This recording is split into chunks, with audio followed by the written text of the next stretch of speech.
अस्सलाम वालेकुम नाज़रीन कराम। इस सबक को मुकम्मल करने में एक ख़ासा वक्त और लातादाद किस्म के महारत को इस्तेमाल किया गया। ये सबक बहुत ज़्यादा अहम है। अगर आप इससे बेपनाह फ़ायदा उठाना चाहते हैं तो इसका एक एक हरफ और एक एक लफ्ज़ उन पे तवज्जो जो है वो दरकार है। तो चलिए शुरू करते हैं। ये महज एक सबक नहीं है, अलबत्ता ये गठजोड़ था मेरे उन अल्फाजों का जो काफ़ी दिनों से मेरे जहन में घूम रहे थे, और इनको मुकम्मल करना एक ज़िद थी कि मैंने काफ़ी बार इग्नोर किया कि ये सबक ना बनाऊं, ताहम इसकी ज़रूरत पेश आई। अब आप इसको देख लीजिए। बाज़ औक़ात जब हम मैसेज करते हैं, किसी बड़े से बात करते हैं, किसी बॉस से बात कर रहे होते हैं, हम में एक वो इखलाक नहीं होता, खुशगवारी नहीं होती।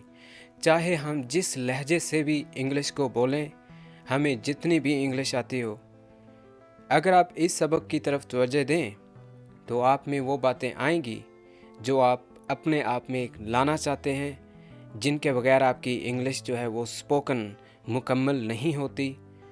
इनको इखलाकियात भी कहा जा सकता है। हम अगर किसी को इंतज़ार करने का कहते हैं तो हम उसको डायरेक्टली सिर्फ़ और सिर्फ वेट कह देते हैं, क्योंकि हमने सीखा ही यही है। हमने सिर्फ यही सीखा है कि वेट, इंतज़ार करो। फिर हम ये भी कह देते हैं 1 मिनट, यानी कि 1 मिनट, क्योंकि 1 मिनट की इंग्लिश है ही 1 मिनट। हमने इसके अलावा कोई तहज़ीब व तमद्दन हमने नहीं सीखी हुई जिससे किसी की दिल आज़ारी ना हो। हम ये भी कह देते हैं कि तुम बताओ, अपने बॉस को कह देते हैं। हम इंग्लिश में ऐसे कहते हैं यू टेल, हालांकि उर्दू में हम ये कहना चाहते हैं कि आप बताइएगा, मगर हमें ये नहीं पता कि आप बताइएगा और यू टेल में कितना ज़्यादा डिफरेंस है। It has a big difference. फिर what you say, that's wrong impression. Are you dear, ये भी रॉन्ग इम्प्रेशन। तो इसी तरह के वर्ड्स का कलेक्शन है जो मेरे दिमाग में था, मैं आप लोगों तक अभी पहुंचा रहा हूं। तो चलिए शुरू करते हैं। बिस्मिल्लाहिर्रहमानिर्रहीम। सबसे पहला लफ्ज़ है दैट्स ऑल, यानी दैट इज़ ऑल। इसको हम दो जगहों पे इस्तेमाल करते हैं। जब आपके जहन में कोई इमेज बड़ा हो मगर रियलिटी में वो बहुत छोटा हो, कम कदर रखता हो, तो हम कहते हैं बस बस इतना ही, बस इतना ही, बस यही। तो फिर हम उसके लिए कहते हैं दैट्स ऑल। फिर हम इसको किसी को बताते हुए भी, किसी का कॉन्फिडेंस लेवल बढ़ाते हुए भी हम ये कह सकते हैं दैट्स ऑल, कि बस यही कुछ। तो हम पूछते हुए ये कहते हैं इज दैट ऑल, क्या सिर्फ यही कुछ था, या फिर क्या बस इतना ही। तो उसके लिए हम कहेंगे इज दैट ऑल।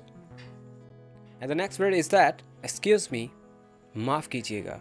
ये आप हर उस जगह पे इस्तेमाल कीजिए जहाँ आप किसी को तकल्लुफ़ देना चाहते हैं। इनको मुख्तलिफ़ जगहों पे कहाँ इस्तेमाल किया जाता है। ये एक ऐसा लफ्ज़ है जब हम किसी की तवज्जो हासिल करना चाहें, किसी को रोकना चाहें, किसी की बात काटना चाहें, तो हम उसको दरमियान में एक्सक्यूज़ मी तो कहें, उसको ऐड करें, फिर अपनी बात शुरू करें। आपका गला खुश्क हो रहा है आप ऐसे कहना चाहते हैं, आप एक्सक्यूज़ मी कह दें। तो एक्सक्यूज़ मी एक ऐसी तहज़ीब है जिसमें उस पर इम्प्रेशन आता है कि आपको कुछ आता है। And the next thing is that, are you kidding, are you kidding. लेकिन हम पता क्या कहते हैं, are you joking, you are joking, I am joking. क्या है ये? हमें चाहिए हम ये वर्ड इस्तेमाल करें, are you kidding, are you kidding, यानी क्या आप मजाक कर रहे हो। इसके भी दो मुख्तलिफ मायने हैं, जैसे क्या आप मुझे बच्चा समझ रहे हैं, and second thing is that, क्या आप मुझसे मजाक कर रहे हैं या सचमुच कह रहे हैं। क्योंकि वर्ड किडिंग निकला ही बच्चे से है, किड से, जिसका मतलब है बच्चा, और बच्चों को बचपने वाले मजाक करना, बड़ों को मजाक करना, उसको बच्चा समझ के, क्या मुझे बच्चा समझ रहे हैं, आर यू किडिंग, यानी मुझसे मजाक कर रहे हैं। फिर दूसरा कि क्या आप मजाक से कह रहे हैं कि ये सचमुच ये हो गया है, तो आप ये भी कहते हैं आर यू किडिंग और it is real. So no way, I am not kidding, I am not a kid. And the next word is that, sounds good or sounds great। बात अच्छी लिखी लगी हो, लिखी हुई बात आपने अच्छी पढ़ ली हो, या कोई ऑफ़र आपको बताई गई हो जो आपके फ़ायदे में हो, आपको वो डील करते हुए आपके पैसे जो हैं जितने आपने सोचे थे उससे भी कम की आपको मिल रही हो, तो क्यों ना हम कहें sounds great, wow great, it sounds good. तो हम कह सकते हैं that is good, that is what I like, that is what I want. ये 3 जुमले जो आपको बताए गए हैं, आप इनका इस्तेमाल कीजिए जब आपको ऑफ़र अच्छे लगे, आपको दिल को लगे, बात अच्छी लगे। That's good, that's what I like, that's what I want. ये बात तो ठीक है, दैट साउंड्स गुड, या फिर that sounds great. And the next word that is awesome. The word awesome ये एक ऐसा लफ्ज़ है जब आपको ऐसा ख्याल आए कि हो सकता है कि आपको हैरानगी हो रही हो, आप खुशी से फूले ना समा रहे हों, लब कुशाई ना हो पा रही हो, इतना कुछ आपको भला लग रहा हो कि दिल फिदा हो जाए, यानी एक्सट्रीमली इम्प्रेसिव हो कोई चीज़। So you can say it's awesome. So हम तो ये कहते हैं ऑसम। कभी आपने सुना ऐसे कहते हो वाओ इट्स ऑसम।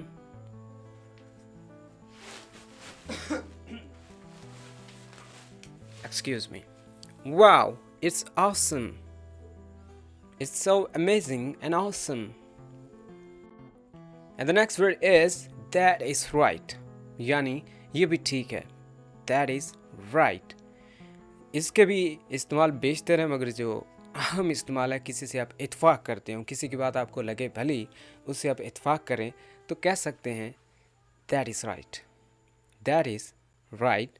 या फिर किसी को चोट दें, किसी का दिल दिखाएं, या आपको गलती महसूस हुई हो तो आप उससे पूछते हैं, आप उनसे माफ़ी तलब करते हैं, तो उसके जवाब में आपको जवाब मिलता है दैट्स राइट, यानी नो प्रॉब्लम, मुश्किल नहीं है, यानी that's right, that's fine, that's all right.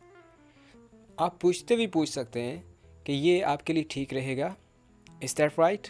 आप जूता दिखा रहे हैं साइज़ के लिए, वो पहनने के लिए, आप कपड़े दिखा रहे हैं, इसके अलावा आप मोबाइल की ब्रांड दिखा रहे हैं, आप उनसे पूछते हैं is that right, that's right, that's perfect, that's fine, that's all right, इसका जवाब। एंड द नेक्स्ट वर्ड मेरा नहीं ख्याल, आई don't think so, I don't think so. So you can say I don't think सो, मेरा नहीं ख्याल मीन ये एक ऐसी तहज़ीब में बात करने का तरीका है कि आप जब किसी से मुतमिन ना हो, मगर आपका लाजमी नहीं है कि किसी से मुतमिन ना होना उसकी दिल आज़ारी ना हो, वो बंदा एक बात कह रहा है और आप उसकी बात से मुतफिक नहीं हो रहे, कितनी बड़ी और बुरी बात है, क्योंकि उसको काफ़ी ठेस पहुंचती है। तो ऐसे अल्फाजों से तोड़ मोड़ के उनको हौसला दिया करें, बोला करें I don't think so, I am not sure but maybe you are right. And the next word is that, कि मेरे मुताबिक। जब आपको लगे कि आपका तरीका या आपकी बात ज़्यादा असर रखती है, कि हो सकता है कि आपके नज़दीक आपकी बात सही हो और यकीन हो कि सुनने वाला इससे इत्फाक भी कर लेगा, तो आप कह सकते हैं इन माई ओपिनियन, यानी मेरे मुताबिक, इन माई ओपिनियन, जैसा मैं कह रहा हूँ, इन माई ओपिनियन। फिर अगली बात जो आप उनको कहना चाहते हैं, फॉर एग्ज़ाम्पल मैं ये कहना चाहता हूँ मेरे ख्याल से हमें छोड़ देना चाहिए, यानी मैं एक मशवरा दे रहा हूँ, सजेस्ट कर रहा हूँ, तजवीज़ पेश कर रहा हूँ, in my opinion we should quit, मेरे ख्याल से हमें अब छोड़ देना चाहिए, we should quit. The next word I don't know about that, मुझे नहीं मालूम इसका मीन क्या मतलब। ये भी वही शाइस्ता तरीका है जब आप कहना चाह रहे हों कि आप इस चीज़ को नहीं जानते हो, आपको किसी बात से इत्फाक नहीं है। 2 तरीके, आप सुनने वाले की जो बात है, बताने वाले की बात, उसकी बात को आप एग्री नहीं करना चाहते, चलें एग्री करना दूर की बात, आपको उसकी बात समझ ही नहीं आ रही, तो you can say I don't know about that, मुझे नहीं मालूम, but maybe you are right, हो सकता है कि आप ठीक कह रहे हो, ठीक ही कह रहे हो। इससे आपकी तहजीब जागती है। The next word is take care of, यानी ख्याल रखें। हमें बाज़ चीज़ों का ख्याल रखना है तो उसके लिए हमें एक इंस्ट्रक्शन देना होता है कि हम उसको इंस्ट्रक्ट कर रहे हैं कि इस चीज़ का ख्याल रखें। फॉर एग्ज़ाम्पल कि हम कहना चाहते हैं कि भूल मत जाना, अपने बच्चों का ख्याल रखना, इन बातों का ख्याल रखना, घर का ख्याल रखना, जानवरों का ख्याल रखना। इन लफ्ज़ों का इस्तेमाल तब करें जब कहना हो कि ख्याल रखिएगा। For example, look after, care for, be careful about, take care of yourself, यानी अपना ख्याल रखिएगा। ये वर्ड्स आपको आपके जहन में होने चाहिए। Look after, care for, be careful about, जिसका मतलब है ख्याल रखो। And the next word is take a break, means थोड़ी देर आराम करना। जब कहना हो हमें कि अब थोड़ा सा आराम कर लेते हैं तो हम कहेंगे let's just take a break, let's take a break, let's just take a break now. And the next word what's up, what's up, what is up से निकला है, यानी क्या हो रहा है। जब दोस्तों से मिले या उनसे आपका पहला सवाल वो यही होना चाहिए, WhatsApp, hey buddy, what's up? I found my friend, he asked me what's up. मैंने अपने दोस्त से फ़ोन पे बात की और उसने दरियाफ्त किया कि क्या हो रहा है, what's up. And the next word, what a long week. बोरियत का दौर हो, काम करते रहें, हम थक जाते हैं। कब तक काम करेंगे, या जिस हफ्ते हमारा काम ज़्यादा हो, हम थक जाएं, हमें इतना काम करना पड़े कि हफ्ता आने का नाम ही ना ले रहा हो, या आपका एक हफ्ता बोरियत से गुजर रहा है, एक पूरा वीकेंड, तो उसके लिए आप ये इस्तेमाल कर सकते हैं व्हाट अ लॉन्ग वीक। हमें कहना चाहिए what a long week, I am sick of this, यानी हफ्ता होने का नाम ही नहीं ले रहा, मैं थक गया हूँ काम कर करके। And the next word sold out. अक्सर पोस्टर ये आपने देखा होगा कि किसी दुकान या मकान के ऊपर लगा पोस्टर जो ये बता रहा होता है कि ये बिक गया है, means sold out. The mobile that I was about to buy was sold out, यानी मोबाइल जो मैं ख़रीदने जा रहा था वो बिक गया। And the next word so cute. The word छोटा हो, चीज़, ऑब्जेक्ट जो आप क्यूट कहना चाह रहे हैं वो काबिल तारीफ़ हो, मगर उम्र में साइज में, एज में कम हो। You are so cute, this is really cute, he is so sweet. ऐसी चीज़ें जब आपको प्यारी लगें, जैसे छोटा बच्चा, छोटा सा जानवर, किसी चीज़ का छोटा होना मगर प्यारा लगना आपके लिए क्यूट, सो क्यूट। कभी किसी बड़े को क्यूट तो नहीं कहा जा सकता, अलबत्ता किसी छोटी चीज़ को हम क्यूट ज़रूर कहते हैं। बैड न्यूज़, मायूस कुन खबर, बुरी खबर। जब कोई आपको बात सुनाकर रंजिश कर दे, बदसुगूनी और हलचल पैदा कर दे, तो समझ जाएं कि it's a bad news. It was very bad news that I heard from you early in this morning, कि जो आपसे सुबह सुबह बात सुनी थी वो एक बुरी खबर थी, वो बहुत बुरी खबर थी। The word really, that means सच। कोई बात बतानी हो, उसका सच भी उसको यकीन दिलाना हो और उसको यकीन ना आ रहा हो, तो हमें एक वर्ड रियली इस्तेमाल करना पड़ता है। रियली आई कैंट बिलीव, मैं इसका यकीन नहीं कर सकता, क्या ये सच है, रियली आई कैंट बिलीव। या फिर रियली आई कैंट बिलीव, सच में मुझे तो यकीन नहीं आ रहा। किसी असर को ज़्यादा मौसर कर देना रियली के मुतरादिफ है। He is really good looking, कि वो बहुत ही प्यारा दिखाई देता है। फिर हमें यकीन ना आए किसी बात का, तो उसका यकीन हासिल करने के लिए हमें ये वर्ड इनपुट करना होता है। Really are you sure, really are you sure, क्या ये सच है, पक्की बात है ना। द वर्ड कूल, कूल का मतलब पुरस्कून, दोस्ताना, कॉन्जीनियल, फ्रेंडली, आसान सा। किसी शख्स, जगह या चीज़ का पुरस्कून और आसान दिखाई देना, हम कूल को ज़मरे में लाते हैं। तुम बहुत अच्छे हो और दोस्ताना भी हो, ये जगह काफ़ी पुरसुकून है, हमें इसके लिए कूल वर्ड का इस्तेमाल करना चाहिए। For example, you are so cool, आप बहुत अच्छे हो, आप बहुत दोस्ताना हो। This place is so cool, ये जगह काफ़ी पुरसुकून है। लफ्ज़ है व्हाटएवर, वेयरएवर, हाउएवर। व्हाटएवर यानी जो कुछ भी हो। आज जो कुछ भी हो जाए, जैसे भी हो जाए, मैं जैसा भी हूँ, मुझे जैसा भी मिले, तो हमें what ever का इस्तेमाल करना होता है। हमें कहना चाहिए whatever। For example, bring whatever you find, यानी ले आओ जो कुछ भी मिले। सो इसमें जो कुछ, इसका मतलब है whatever। आ जाना जो भी वक्त हो, just come whatever the time is। जो भी वक्त हो, जिस भी वक्त टाइम मिले, आ जाना, just come whatever the time is। And the next word, be from। be एक ऐसी डिग्री है, एक ऐसी वर्ब है जो is am are was verb को निकाले है। तो be from का मतलब होता है किसी का किसी जगह से ताल्लुक़ होना। फॉर एग्ज़ाम्पल, ऐसे सब्जेक्ट्स जो he, she, it, name, इनके साथ हम is कहेंगे। For example, it is from, she is from, he is from। फिर अगर हमारे पास सब्जेक्ट हों we, तो हम कहेंगे we are from, you are from, they are from। यानी मैं कहना चाहूँ कि हम पाकिस्तान से हैं। सो we का वर्ड लिया as a subject, we are from Pakistan. वो पाकिस्तान से हैं, they are from Pakistan. Najma Pakistan से, नजमा एक नाम है तो इसका इस्तेमाल करेंगे, Najma is from Pakistan. Both, word both यानी दोनों, दो। So both are perfect teachers, दोनों बड़े अच्छे उस्ताद हैं। बोथ आर फ्रॉम पाकिस्तान, दोनों पाकिस्तान से हैं। बोथ द नजमा एंड सहर आर डॉटर्स, नजमा और सहर दोनों बेटियां हैं। Next word, how about you. How about you हम किसी से उसके हालात का जायज़ा लेने के लिए, उसका नज़रिया जानने के लिए ये लफ्ज़ इस्तेमाल करते हैं कि तुम क्या कहते हो, तुम्हारा क्या ख्याल है, तुम्हारे क्या प्रचार हैं। How about you.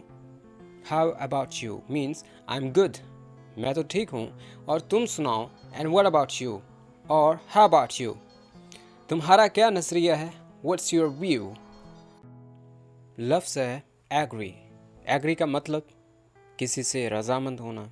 बज़ाहिर तो ये रज़ामंदी होता है, और हमें समझ नहीं आती जब हम किसी से एग्री होते हैं, हम ये कहते हैं ओके गुड, इसकी कैसे हम आगे नहीं पहुंच पाते। तो एग्री वर्ड आपको एक तकवीयत देता है ये कहने की कि आप उसके साथ हैं, आप उससे मुतफ़िका तौर पे इत्फाक कर रहे हैं।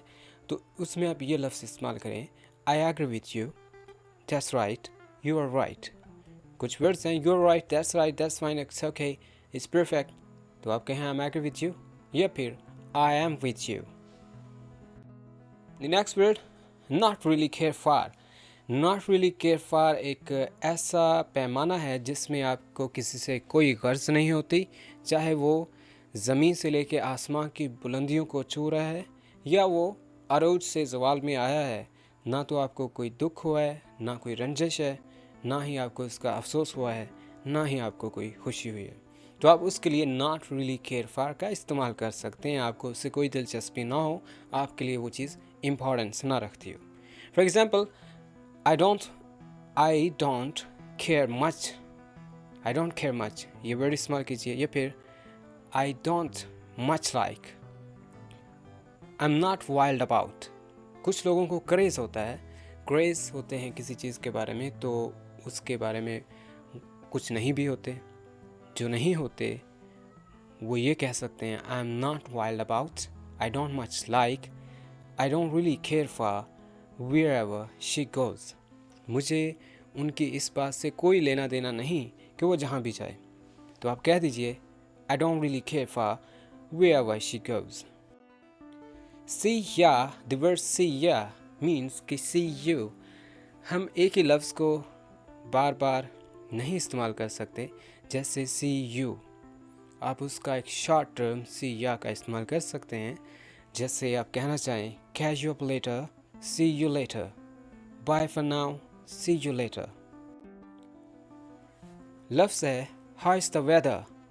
हाउ इज़ द वेदर से जुड़े लफ्ज़ जैसे how is your vacation, how are your days, how is your life. आपकी छुट्टियां कैसी गुजर रही हैं, आपके दिन कैसे गुजर रहे हैं, या कैसी कट रही है, कह सकते हैं हाउ इज़ या हाउ आर। बी टायर्ड, बराबर होना, दो फ्रीकैन का आपस में किसी मुकाबले में बराबर होना, किसी स्कोर में, किसी पोजीशन में, किसी नंबरों में उनका बराबरी में आ जाना टाइड कहलाता है। So match is tied, match बराबर हो गया है। देयर पॉइंट्स आर टाइड, उनके पॉइंट्स बराबर हो गए हैं।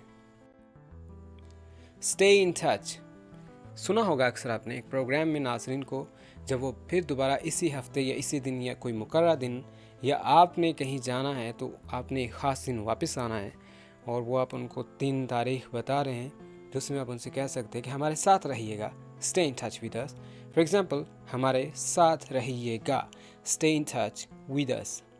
इस प्रोग्राम से इन टच रहना, stay in touch with this program. आपको किसी निगरानी पे छोड़ा जाता है तो आपको एक तंबीह की जाती है कि इस पे नज़र रखना, इसके सरगर्मियों में नज़र रखना, stay in touch with him, keep him in your eyes, stay in touch with this program, इस प्रोग्राम से इन टच रहना, हमारे साथ रहिएगा, stay in touch with us. Stick to object एक ऐसा लफ्ज़ है जो मकासद पे कायम रखने को तरजीह देता है।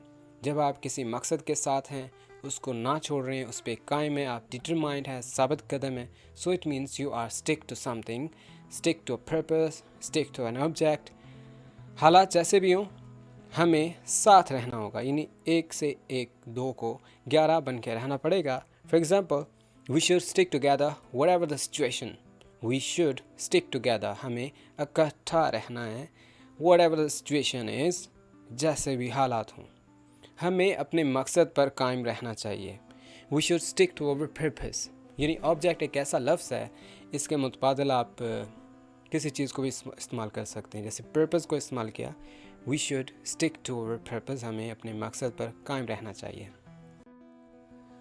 अ ग्रेट डील और एक ग्रेट डील ना होना, जैसे कोई बात बड़ी होना या फिर कोई बड़ी बात ना होना। हम कहते हैं ना, ये तो कोई बड़ी बात नहीं है, फिर हम ये भी कहते हैं ये तो बहुत बड़ी बात है भाई। तो उन दोनों सूरतों में आप आ ग्रेट डील का इस्तेमाल कर सकते हैं, आ बिग डील का इस्तेमाल कर सकते हैं। जो कि हम कहते होते हैं it's big talk, that's wrong word, that's wrong impression. आपको कहना चाहिए दैट्स अ ग्रेट डील या फिर it is a great deal. हाँ, बाज़ का हम ये भी कहते हैं कि ये कोई इतनी बड़ी बात नहीं है, हम कहते हैं it's not a great deal. हम सुनते भी हैं it's not a great deal, कि ये तो कोई इतनी बड़ी बात नहीं है। It was a great deal जब आपको कोई चीज़ सस्ती मिल जाए या फिर कोई बात बड़ी लगे। It is not a great deal, it is a great deal, यानी बात को डील के तौर पे लें। इंतज़ार नहीं कर सकता, किसी चीज़ में एक्साइटमेंट हो, आप इंथुजियास्टिक हों, पैशन आपका जाग गया हो, पुरजोश दिखाई देते हों, ईगर हों, बड़े इश्तियाकाना अंदाज से आप उसका इंतज़ार कर रहे हों, मगर इंतज़ार ना हो पा रहा हो, तो कह सकते हैं कैंट वेट। फॉर एग्ज़ाम्पल, मैं आपसे मिलने का ज़्यादा इंतज़ार नहीं कर सकता, can't wait to see you. मैं आपसे ज़्यादा इंतज़ार नहीं कर सकता, can't wait for this more. How much, how many, how long, 3 words का सीखना आपके लिए इंतहाई अहम और ज़रूरी है। हाउ मच हम कितने के लिए इस्तेमाल करते हैं, हाउ लॉन्ग कितने के लिए, और हाउ मैनी भी कितने के लिए। मगर पहला लफ्ज़ है हाउ मच, अनकाउंटेबल नाउन है। शुगर, पानी, दूध, प्यार, गुस्सा, कोई भी ऐसी फीलिंग्स जो नज़र ना आए मगर हों ज़रूर, हाउ मच यानी अनकाउंटेबल, जो गिनती के काबिल ना हो। फॉर एग्ज़ाम्पल, कितना मीठा लोगे आप, यानी चाय में, तो आप ये तो नहीं कहेंगे कि हाउ मैनी शुगर, कि कितनी, वो गिन के तो नहीं आप देंगे चीनी, आप तो उसको एक मिकदार में देंगे। तो मिकदार में कितनी, हाउ मच। फॉर एग्ज़ाम्पल, कितना मीठा, हाउ मच शुगर। आप उससे कितना प्यार करते हो, how much do you love हर। आप ये तो नहीं कहते कि how many do you love, आप ये कहते हैं हाउ मच। फिर दूसरा लफ्ज़ हाउ लॉन्ग, ये आपको सफ़र, वक्त, पैमाइश और अरसे की इकाई बताती है। उसके लिए आप ना तो हाउ मैनी या हाउ मच का इस्तेमाल मत कीजिए, हाउ लॉन्ग का इस्तेमाल कीजिए। फॉर एग्ज़ाम्पल, यहाँ से ये कितना दूर है, how long is that from here. आपने कितना अरसा वो क़याम किया, आपने कितना अरसा वहाँ क़याम किया, how long did you stay there, how long did you stay there. And the next word how many means तादाद में कितने, गिने जाएं, जैसे आदमी, लोग, दोस्त, फल, गिनती के काबिल जो भी नाम हो या नाम हो, उनके लिए हम हाउ मैनी का इस्तेमाल करते हैं। फॉर एग्ज़ाम्पल, वहाँ कितने लोग हैं, how many people are there. आपने कितने आम खाए, how many mangoes did you eat. तो हम हाउ मैनी का इस्तेमाल गिनती के काबिल नामों के साथ, हाउ मच का इस्तेमाल अनकाउंटेबल नामों के साथ, फिर हाउ लॉन्ग का इस्तेमाल सफ़र के लिए, पैमाइश के लिए, वक्त के लिए, अरसा के लिए इस्तेमाल करते हैं। Next word is how much time means कि कितना वक्त। आप कितना वक्त गुजारते हो, बैठते हो, सोते हो, बात करते हो, अपने दोस्तों को देते हो, तो मीन्स कि उसके लिए आप हाउ मच टाइम का इस्तेमाल कीजिए। फॉर एग्ज़ाम्पल, आप कितना वक्त सोते हो, how much time do you sleep. आप दोस्तों को कितना वक्त देते हो, how much time do you spend with your friends. How much time do you spend with your friends. आप कितना वक्त सोते हो, how much time do you sleep. The important thing is that कि आपको हाउ मच हाउ मैनी में तमीज़ करनी चाहिए, फ़र्क और डिस्टिंक्शन रखनी चाहिए। लफ्ज़ है what do you do means क्या करते हो। आप सोने से पहले क्या करते हो, आप जाने से पहले क्या करते हो, आप फ़ारिग वक्त में क्या करते हो। What do you do in your free time? What do you do in your free time? आप फ़ारिग वक्त में क्या करते हो। What do you do before you go to sleep? आप सोने से पहले क्या करते हो, आप जाने से पहले क्या करते हो। What do you do before you go? What do you do before you go? What do you do before you go? And the next one is have a good time. Means कि जब ना दिन का पता हो ना रात का इल्म हो, तो आप कह सकते हैं have a good time या फिर have a good one. Means कि वक्त अच्छा गुजरे, चाहे दिन हो चाहे रात हो। How are you doing? कैसे जा रहे हो? ये भी एक ऐसा लफ्ज़ है जो बेशतर सुनने में मिला है, हम इस्तेमाल भी करते हैं, हमें इसके एक्यूरेट मीनिंग का अंदाज़ा नहीं होता। हाउ आर यू डूइंग एक ऐसे सेट का मजमूआ है जिसमें बिखरे हुए अल्फाज कुछ इस तरह से हैं कि कैसे बेसर हो रही है, क्या हो रहा है, ज़िंदगी कैसे जा रही है, आपकी नौकरी कैसे जा रही है, आपके साथ जुड़ी हर वो चीज़ें जो आपके साथ ताल्लुक़ रखती हैं वो कैसे जा रही हैं, आपका काम कैसे जा रहा है। हाउ आर यू डूइंग एक ही सेंटेंस में ये नुमाइंदगी कर रहा होता है। फॉर एग्ज़ाम्पल, कैसे गुज़र बसर हो रहा है, हाउ आर यू डूइंग। आपकी ज़िंदगी कैसे जा रही है, how is your life going. आपकी नौकरी कैसे जा रही है, how is your job going. Sure, sure, why not, of course. So the sure word बिल्कुल, ज़रूर, यकीनन। किसी बात को हम ज़ोर देना चाहते हैं, किसी बात पे हम कहते हैं श्योर, श्योरली। सो श्योर ना हो तो ऐसे है जैसे चाय को मीठे के बगैर हम पी रहे, जब भी किसी को श्योर ना कहें। सो श्योर वर्ड शुगर की तरह ही मीठा है। फॉर एग्ज़ाम्पल, लेट्स गो, आओ चलें। तो आपको अगर ये लफ्ज़ मिले कि ठीक है चलते हैं, तो वो अगर ये कहे शो, तो आपको कितनी खुशी होगी। तो श्योर वर्ड एक इत्फाक है, रज़ामंदी है और हाँ के मुतरादिफ है। सो द वर्ड शो कहा करें, ओके ना कहा करें। श्योरली दिस इज़ ग्रेट, यकीन के साथ कह रहा हूँ ये ठीक रहेगा। श्योरली, श्योरली ये तो है ना कि this is great, this would be great कि ये ठीक होगा, मगर अगर आप कहें surely this would be great, so वो ज़्यादा आपका अथेंटिक होगा, आपकी बात को ज़्यादा माना जाएगा। The next word is what do you think about. Means आपका क्या ख्याल है, आप क्या सोचते हो। फॉर एग्ज़ाम्पल कि एक आइटम दिखाई जाती है या एक मसला आपके सामने पेश किया जाता है, उस पर आपसे कुछ प्रचार लिए जाते हैं, आपसे कुछ मवाद लिया जाता है कि आप क्या सोचते हैं। What do you think about today's match? आज के मैच के बारे में आपका क्या ख्याल है, आप क्या सोचते हैं। Let's go, आओ चलें। जब हमने कहीं निकलना हो, मीन्स कि मैंने नहीं, हमने, आपने भी, तो हम ये कहते हैं आओ चलें, बाहर घूमें, मज़े करें, आओ देखें, देखते हैं, चेक करते हैं। जब सब मिलकर हम किसी को दावत करें तो लेट अस का इस्तेमाल करते हैं। मीन्स लेट्स चेक, देखते हैं, लेट्स सी, देखते हैं। हम बाज़ का भी कहते हैं देखते हैं, अभी क्या पता क्या होगा क्या नहीं, So let's see. Let's wait for him. उसका इंतज़ार ही कर लेते हैं. Let's have a fun. आओ मज़े करें. Let's have a walk. आओ बाहर घूमें. Come on.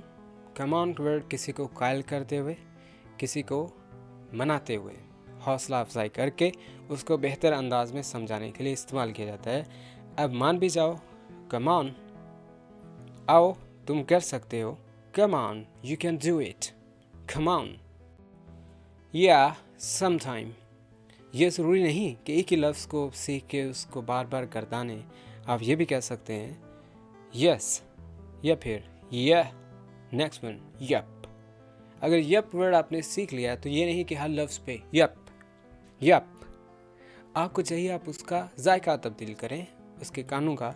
आप ये कहें या, yes, fine, okay, yup. I don't know means मैं नहीं जानता. I don't know, I don't know, not sure. So 3 words. I don't know, not sure, I don't know means कि मैं नहीं जानता. द वर्ड स्ट्रेंज मीन्स अजीब. जब कोई अनयूजुअल वे में आपसे बिहेव कर रहा हो जो आपने पहले उसमें कभी पाया ही ना हो, तो वो आपके लिए क्या है? अजब. Means strange. सो कहेंगे इट्स सो स्ट्रेंज. ये काफ़ी अजीब सा था. व्हाट ही डिड, जो कुछ उसने किया. अगला लफ्ज़ स्ट्रेंज, जिसका मतलब है कि कुछ अनयूजुअल सा, बदला बदला, जो उसमें पहले नहीं था. ऐसे है जैसे अजनबियों की तरह. सो स्ट्रेंज लफ्ज़ भी अजनबियों से ही है, फ़ॉरेन से है, कि फॉरेनर है हमारे लिए, अजनबी है. तो उसकी हरकत कुछ ऐसे हैं, पहले इसमें वो नहीं थी, तो वो एक स्ट्रेंज सा बिहेव कर रहा होता है, अनयूजुअल सा बिहेव कर रहा होता है. तो इसके सिमिलर वर्ड्स हैं ऑड, बिज़ारे, वियर्ड. हम कह सकते हैं it's so strange, it's odd. किसी चीज़ का बेतरतीब पड़े होना ऑड होता है. बिज़ारी भी अजीब लफ्ज़ है और वियर्ड तो बिल्कुल ही अजीब होता है. लफ्ज़ वियर्ड ये एक ऐसा लफ्ज़ है जिसमें हम इसके साथ वेरी का इस्तेमाल ना भी करें तो हमें पता चल जाता है कि एक तो अजीब भी है और गरीब भी है. ये लफ्ज़ वियर्ड सो से अक्स किया गया था, यानी वियर्डो, जिसका मतलब है ऐसा शख्स जो अजीब व गरीब हरकत का मालिक हो. फॉर एग्ज़ाम्पल, आपने उसे देखा ना हो, दूसरे सियारे से आया हो या ऐसे इलाके से आया हो जिस इलाके से आपकी जान पहचान ना हो, तो हम कह सकते हैं वियर्ड. कोई आवाज़ सुनी हुई ना हो मगर खौफनाक और डरानी हो, तो आप कह सकते हैं इट वाज वियर्ड. ऐसा मोमेंट जो बिल्कुल ही आपके साथ पहले ना गुजरा हो, ऐसा लम्हा, वो भी आपके लिए वियर्ड कहलाता है. सो व्हाट, ये भी वही है कि आई डोंट केयर, कि मेरा उससे कोई लेना देना नहीं है. सो व्हाट, तो आप क्या करें मीन्स कि किसी के कारनामे का मुजस्मा आपके सामने कीड़ी के माने तो आप इम्पोर्टेंस ना रखता हो. आपको अगर कोई कहे कि उसने इवेंट जीत लिया, अब वो इस माह का चैम्पियन बन गया, अब वो चैम्पियन ऑफ द मंथ है, तो आप कहते हैं so what, my foot. That doesn't matter. That doesn't matter इस सबक का सबसे अहम लफ्ज़ था. हम बाज़ औक़ात, मुझे सुनने में आया है, इस्तेमाल करते हैं लोग, कहते हैं नो प्रॉब्लम, मुश्किल नहीं है, माफ़ी मुश्किल, कोई बात नहीं. It is not a talk, जो कि एक रॉन्ग इंप्रेशन देते हैं. अगर किसी को कोई चीज़ चाहिए और वो उसके लिए ज़रूरी हो या ना हो, जिसमें हम ये कहना चाहें कि ये ज़रूरी नहीं है, आपका आना ज़रूरी है, तो आप उसके लिए कहें इट डजंट मैटर या फिर इट मैटर्स. फॉर एग्ज़ाम्पल, हम कहते हैं कि मेरे पास असल कार्ड तो नहीं है, मीन्स कि असल शनाख्ती कार्ड, तो आप कहना चाहें कि उसकी ज़रूरत नहीं है या वो ज़रूरी नहीं है, तो आप कहें the real copy of ID card, it doesn't matter. मगर आपकी उंगली के निशान ये मैटर करते हैं, but thumb impression matter. Even word है हत्ता के. जब कोई बात बता रहे हों और वो बात हैरान कर दे, मगर इससे भी अगली बात उससे भी ज़्यादा हैरान कौन हो, तो फिर इवन का इस्तेमाल करें। यहाँ तक कि उसने गोल्ड मेडल भी हासिल कर लिया। He even had got a gold medal. Well guys, that's all for now. Thanks for being with ये था हमारा लेक्चर, जो एक बहुत अहम था। अगर आप इनको रोज़ प्रैक्टिस करें, सुने या ऑडियो में इसको हैंड फ्री से सुने, तो आपके लिए काफ़ी मुफीद होगा। अभी के लिए बस इतना ही। That's all for now. Thanks for being with और हाँ, आप लोगों को कुछ चाहिए इन असबाक से हट के मज़ीद इंग्लिश सीखने के हवाले से, हमें ज़रूर कमेंट्स में आगाह कीजिएगा। अल्लाह हाफिज़।